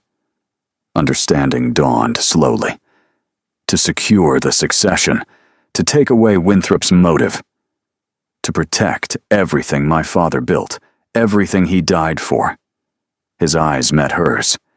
"And to give myself time to find the proof I need." She should feel used. She should feel angry that he had manipulated her into a marriage based on strategy rather than sentiment. Instead, she felt only an overwhelming desire to help him. "Then let me help you find it." His brow furrowed. "What?" "The proof. Let me help." She stepped closer, her hands finding his. "I'm your wife, your partner in this, whether you intended it or not, and I am tired of being protected. I want to fight." Something blazed in his eyes. Surprise, admiration, and something deeper. Something that made her breath catch. "You continue to astonish me," he murmured. "Is that a yes?" "It's a..." He stopped, his gaze dropping to her lips. The air between them grew thick with possibility. "Carenza." Her name was barely a whisper on his lips. "Yes?" He cupped her face in his hands, his touch gentle despite the intensity in his eyes. "I didn't expect this. When I proposed, when I made this arrangement, I didn't expect. What? You. His thumb traced her cheekbone. I didn't expect you to matter. Her heart stopped, then restarted at twice its normal speed. Theron. He kissed her. Not the chaste, formal kiss they had exchanged at their wedding. This was something else entirely. His mouth moved against hers with a hunger that stole her breath, his hands tangling in her hair as he pulled her closer. She kissed him back with equal fervor, her fingers gripping the lapels of his coat, her body pressed against his as the world narrowed to this moment. This man, this impossible feeling that filled her chest to bursting. When they finally broke apart, they were both breathing hard. "This changes things," she whispered. "Yes." His forehead rested against hers. "Everything. What do we do now?" He was silent for a long moment, then his arms tightened around her. "Now," he said quietly, "we stop pretending this is only an arrangement." She looked up at him, searching his face for doubt, for calculation, for any sign that this was another performance. She found only honesty. "I didn't expect you either," she admitted. "I didn't expect to feel—" "What?" She swallowed hard. The admission was terrifying. The admission was everything. "Safe," she whispered. "I didn't expect to feel safe." Something cracked in his expression, something vulnerable and raw. "I will keep you safe," he said fiercely. "Whatever comes, whatever enemies rise against us. I swear it, Carenza. On my father's grave, I swear it." She believed him. That was the most terrifying part of all. The letter arrived 3 days later. Carenza was in the morning room with Matilda, reviewing invitations for an upcoming dinner, when a footman entered with a sealed envelope on a silver tray. "For the Duchess," he said, "delivered by private courier." The man would not give his name. Carenza's blood chilled as she took the envelope. The paper was expensive, the seal unmarked. Nothing about it should have felt threatening. Everything about it did. "What is it?" Matilda asked, leaning forward with curiosity. Carenza broke the seal and unfolded the single page within. The words were printed in block letters, impossible to trace. "Your brother's debts were not all forgiven. Felix Croft holds notes, worth £3,000. He will call them due in 1 week, unless you come to the address below. Alone. Tell no one, especially your husband, or Phineas will be in Newgate." By morning, below the threat was an address in one of London's less reputable districts. "Carenza?" Matilda's voice seemed to come from very far away. "You've gone pale. What does it say?" "Nothing." Carenza folded the letter quickly, slipping it into her sleeve. "Just news from home. My mother is unwell. I should write to her." The lie tasted like ash. She should tell Theron. She knew she should tell him. But the letter had been explicit. Tell no one. And Phineas, foolish, reckless Phineas, was trapped in a scheme she didn't understand, owing money to people she'd never heard of. How had she believed that Edmund's debts were the end of it? How had she been so naive? Felix Croft. Carenza's mind raced. Not Gideon Croft, Phineas's drinking companion from the taverns. This was someone else entirely. Someone who had been waiting in the shadows, but the address was clear enough, and the deadline was absolute. 1 week. She spent 3 days wrestling with the decision. 3 days of sleepless nights and forced smiles, of dodging Theron's increasingly concerned questions about her mood. "You're pulling away," he said on the third evening, catching her arm as she tried to retreat to her chambers after dinner. "Something's wrong." "Nothing's wrong." Another lie. They were becoming easier. That terrified her. "Carenza," his voice dropped, soft and serious. "After everything we've shared, do you truly expect me to believe that?" She met his eyes and felt her resolve crack. Tell him. Trust him. Let him help. But the letter had been clear, and she had seen what happened to Edmund when he got too close to dangerous people. She would not risk Theron. She would not risk this fragile thing growing between them. "I'm tired," she said. "That's all. The season has been exhausting." He studied her for a long moment, his gray eyes searching her face. She watched him decide whether to push or retreat. He retreated. "Very well." His hand released her arm. "But know this. Whatever is troubling you, you don't have to face it alone." The kindness in his voice nearly broke her. "I know," she whispered. "Good night, Theron." She fled before he could see her tears. On the 4th day, she went to the address. She told Odette she was visiting her mother. She told the coachman to take her to Willow Lane, then dismissed him and hired a hackney cab for the rest of the journey. The address led to a building in Southwark, cramped and dark, its windows covered with grime, the kind of place respectable people never visited. Carenza climbed the narrow stairs to the 2nd floor, her heart pounding, her hands trembling beneath her gloves. The door was already open. She stepped inside and froze, and Lady Lavinia Pemberton sat in a chair by the grimy window, dressed in elegant traveling clothes, completely at odds with their squalid surroundings.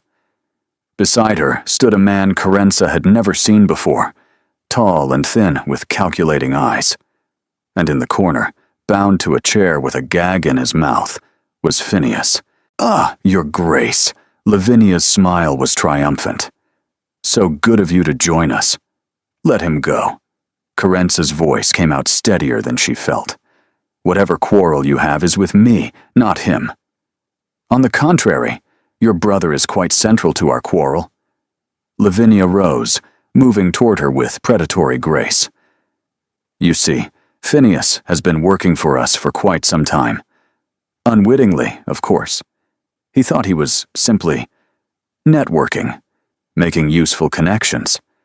But every debt he accumulated, every scheme he joined, created another thread we could pull. What do you want?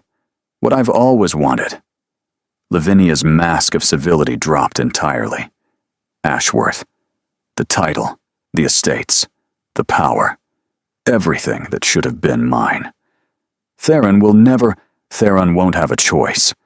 The thin man spoke for the first time, his voice cold and precise. "Allow me to introduce myself. Felix Croft, your brother's most patient creditor." Carenza's blood turned to ice. "The debts your husband so generously forgave were only part of your brother's obligations," Croft continued.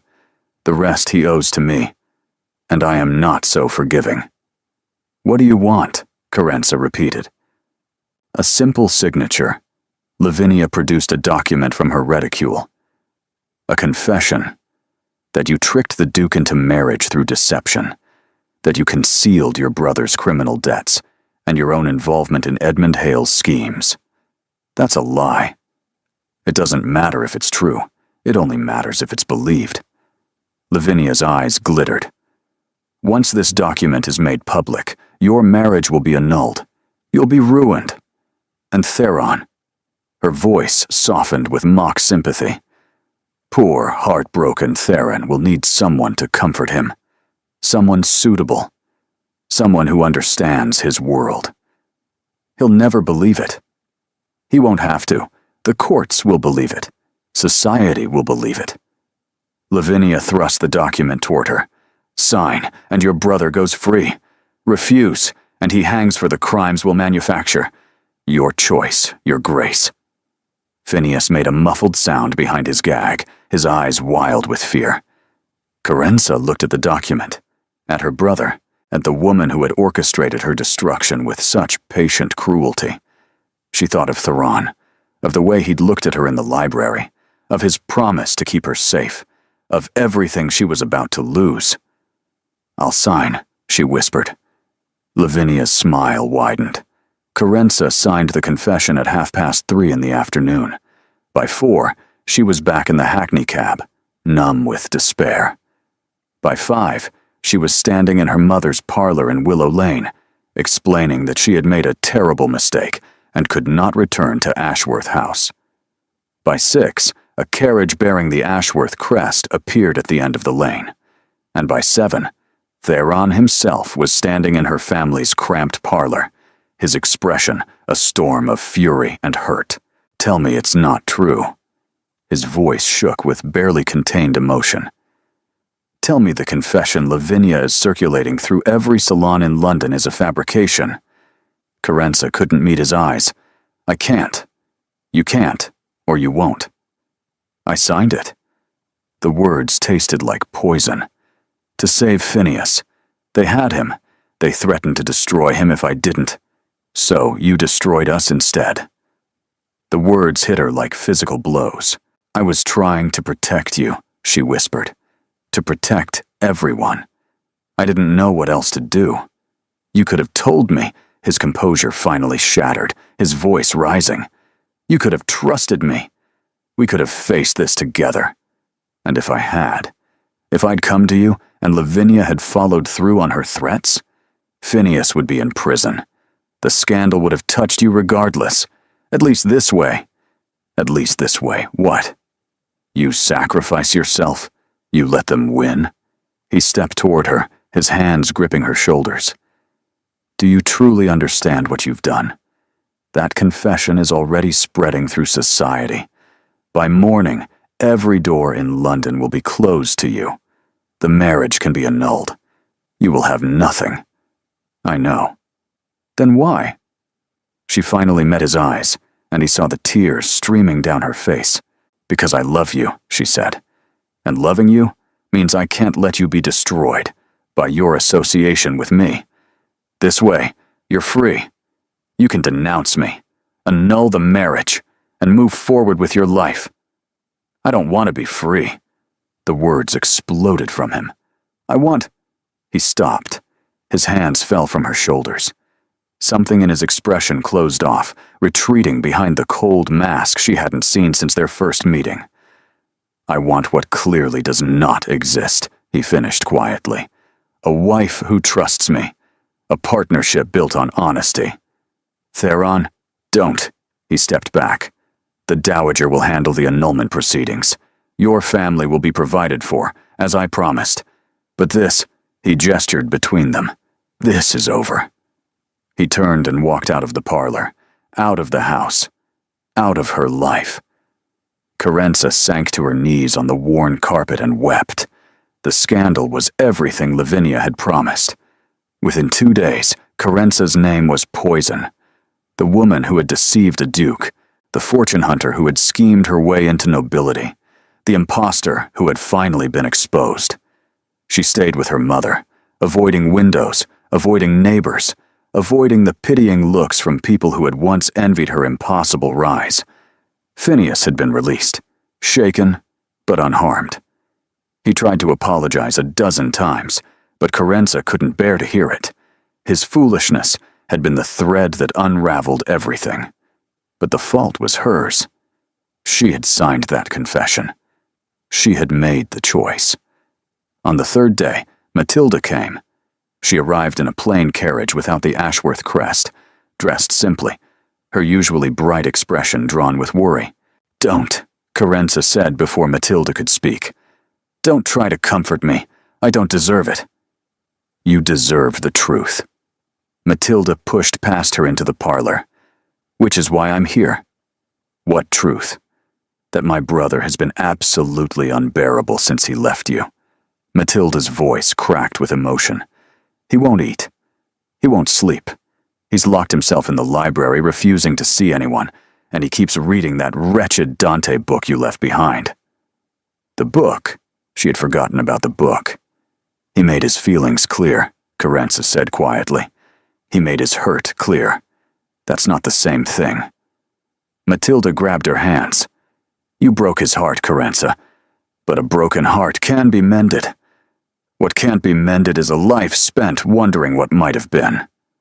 He said it was over. Men say many things when they're wounded. Matilda's grip tightened.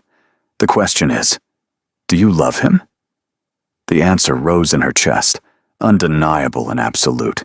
"Yes," Carenza whispered. "God help me, yes." "Then fight for him." Matilda's eyes blazed. Don't let Lavinia win. Don't let fear and pride destroy what you built together. How? He won't see me. The confession is a fabrication, and everyone who matters knows it. Matilda pulled out a folded document. While Theron was wallowing, I was investigating. Felix Croft is an alias. The real Felix Croft died 3 years ago in debtor's prison. The man you met was an actor, hired by Lavinia, and paid by— She paused dramatically. Winthrop Vane. The name crashed through Carence's despair. Winthrop. Theron's cousin. The one who inherits if the marriage is dissolved and Theron dies without an heir. Matilda's expression hardened. They've been working together for months. Lavinia wanted revenge. Winthrop wanted power. And they nearly succeeded. Hope flickered in Carence's chest, dangerous and desperate. But the confession is worthless without corroborating evidence. And the only evidence they had was your brother's debts, which Theron already forgave. Matilda smiled grimly. Lavinia overplayed her hand. The confession is dramatic, but it proves nothing except that you were desperate to save your family. That's not a crime. That's devotion. Does Theron know this? Not yet. He's been too busy brooding to listen. Matilda pressed the document into Carence's hands. Which is why you need to tell him yourself. Tonight. Before the Winterbourne ball. The ball is still happening. Grandmother insisted. She said canceling would be an admission of defeat. Matilda's smile grew warmer. She also said that if you wanted to reclaim your place, you should do it publicly, dramatically, in a way that leaves no room for doubt. The Dowager, the woman who had threatened to destroy her, was now offering her a path back. Why would she help me? Because she watched Theron these past 3 days, and she finally understood. Matilda's voice softened. He loves you, Carence. Even grandmother can see it. And she would rather have a duke who loves unsuitably than a duke who doesn't love at all. The tears came before Carence could stop them. I don't know if I can face them all. The whispers, the judgment. You faced them before. You can face them again. Matilda squeezed her hands one final time. The question is, are you brave enough to try? Carence thought of Theron in the firelit library, telling her she was brave. Thought of his kiss, fierce and tender. Thought of everything she had gained and lost, and might gain again if she had the courage to reach for it. Yes, she said, I am. The Winterbourne ball was in full swing when Carence arrived. She wore the deep green velvet Madame Forsyth had made for her wedding dinner, the gown she had never worn because she had fled before the dinner occurred. Odette had appeared at Willow Lane that afternoon, with it carefully packed, along with the pearls Matilda had loaned her, and a note in the Dowager's precise hand. Make them remember why he chose you. The footman announced her at the top of the stairs. The Duchess of Ashworth. Every head in the ballroom turned. Whispers exploded like wildfire. Fans fluttered with frantic speed. Carence lifted her chin and descended. She felt their eyes on her, curious, hostile, gleeful at the prospect of witnessing her humiliation. Lavinia stood near the refreshment table, her expression flickering from shock to fury as Carence appeared. And across the ballroom, standing frozen by the fireplace, was Theron. He looked terrible, pale, drawn, shadows beneath his eyes. But when their gazes met, something blazed to life in his expression. Something that looked like hope. Carence walked straight toward him, ignoring the whispers, ignoring the stares, ignoring everything except the man she had married and nearly lost. Your Grace, she said when she reached him, I believe we need to talk. Here? His voice was rough. Now? Unless you'd prefer to continue hiding in libraries. Wry humor flickered in his eyes. You've been speaking to Matilda. She had some interesting information to share. Carenza pulled out the document. About Felix Croft, about your cousin, about the conspiracy that was designed to destroy us both. Theron took the document, his eyes scanning the contents. As understanding dawned, his expression shifted from confusion to fury. Winthrop, he breathed. Working with Lavinia. The confession was coerced. The debts were manufactured. Everything, her voice caught. Everything was designed to tear us apart. And you believed leaving me was the only way to protect me. I was wrong. The words came out thick with emotion. I should have trusted you. I should have come to you the moment I received that letter. Instead, I let fear make my decisions, and it nearly cost us everything. The ballroom had gone quiet around them. Everyone was watching now, straining to hear. Theron set down the document slowly. When he looked at her, his mask was completely gone. You hurt me, he said quietly. More than I thought possible. I know. I told you once that loving something means giving it the power to destroy you. I remember. You have that power now. He stepped closer, his voice dropping to a murmur. The question is, what will you do with it? Carenza's heart hammered against her ribs. Love you, she whispered, properly this time, without secrets, without fear, without running away when things become difficult. Even knowing what we face, Winthrop won't stop. Lavinia won't either. Let them come. Carenza lifted her chin. I am the Duchess of Ashworth. I will stand beside my husband, and together we will face whatever storms arise. For a long moment, Theron simply looked at her.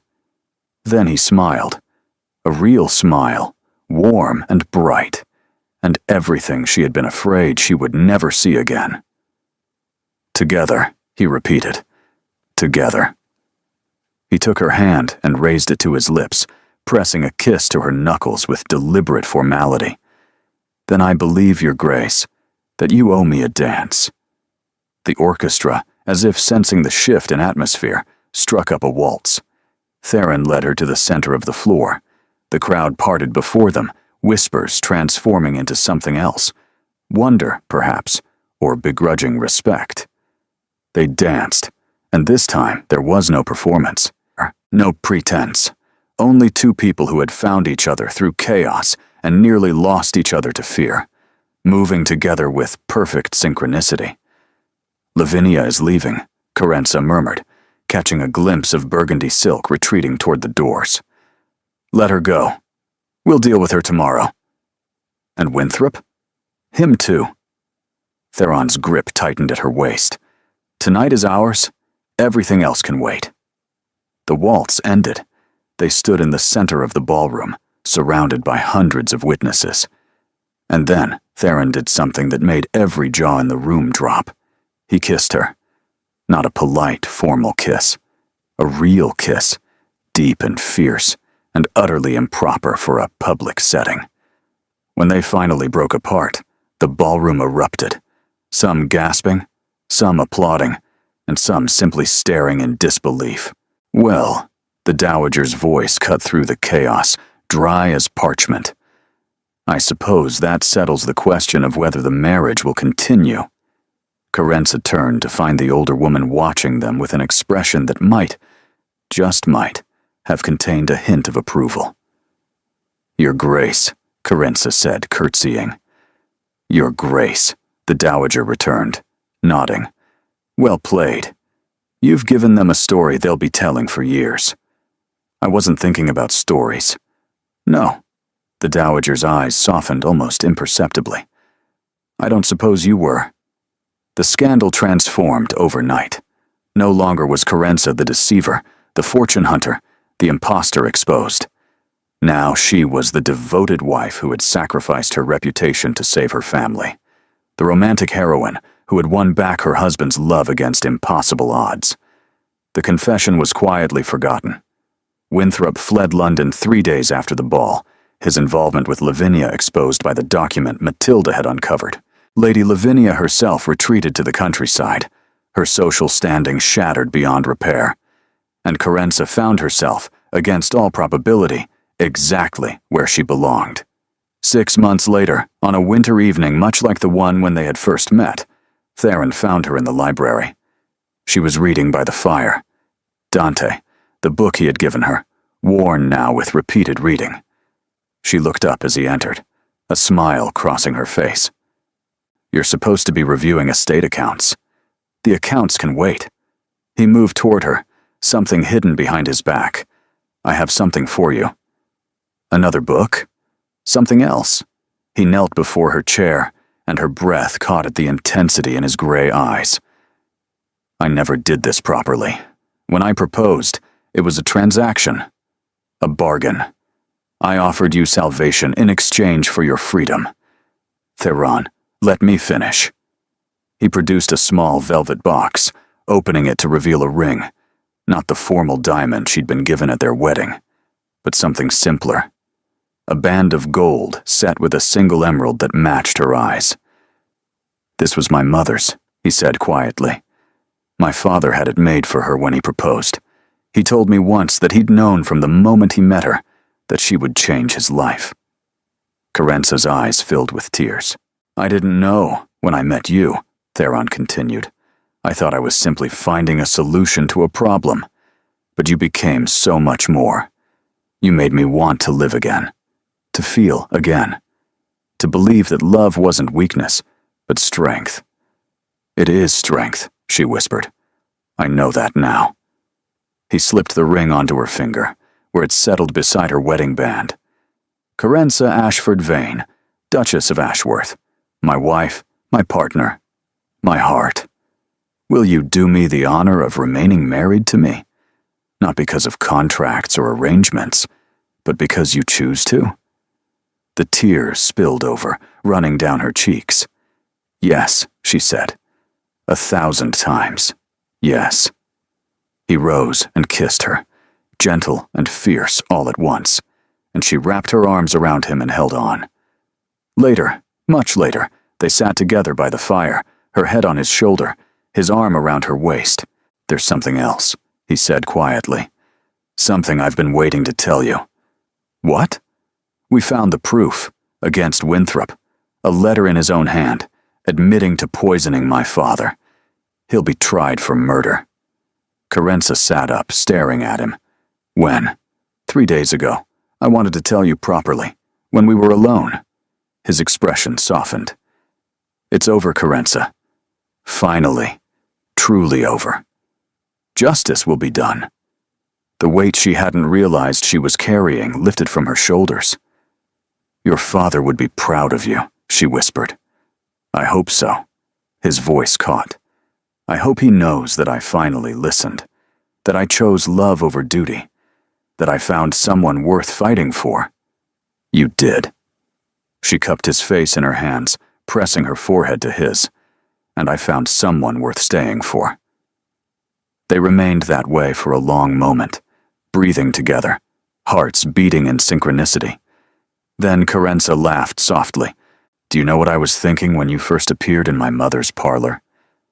That I was the most arrogant man you'd ever met. That you had the coldest eyes I'd ever seen." She traced the corner of his eye with her fingertip. "I was wrong. Were you? Your eyes aren't cold at all. They're just waiting for the right person to see what's behind them." He kissed her again, slow and sweet. "You saw," he murmured against her lips. "I saw." Outside the library windows, snow began to fall on London, covering the city in white. Inside, the Duke and Duchess of Ashworth sat together by the fire, wrapped in warmth and love, and the certain knowledge that whatever storms might come, they would face them together. Always together. 1 year later, on the anniversary of their wedding, Carenza found herself in the library, the same library where she had first seen Theron vulnerable, the same chair by the fire where she had read Dante while he worked, the same room where everything had begun to change between them. She was reading by firelight when exhaustion crept over her, a particular kind of tiredness that carried its own secret joy. She let her head drift to the armrest, her eyes growing heavy, and did not hear Theron enter until he lifted her gently and carried her to the settee. "You're falling asleep," he murmured, settling beside her. "It's tradition." She smiled without opening her eyes. "This is where I first realized I could trust you." His arms tightened around her. "I love you," he whispered against her hair. "I love you too." She let herself drift, safe in the arms of the man who had once offered her a bargain and ended up giving her everything. The fire crackled softly, snow fell outside the windows, and in the warmth of their sanctuary, the Duke and Duchess of Ashworth held each other close. Their story had begun with devastation. It had bloomed into something extraordinary, and it proved, beyond any doubt, that sometimes the best things begin with an ending.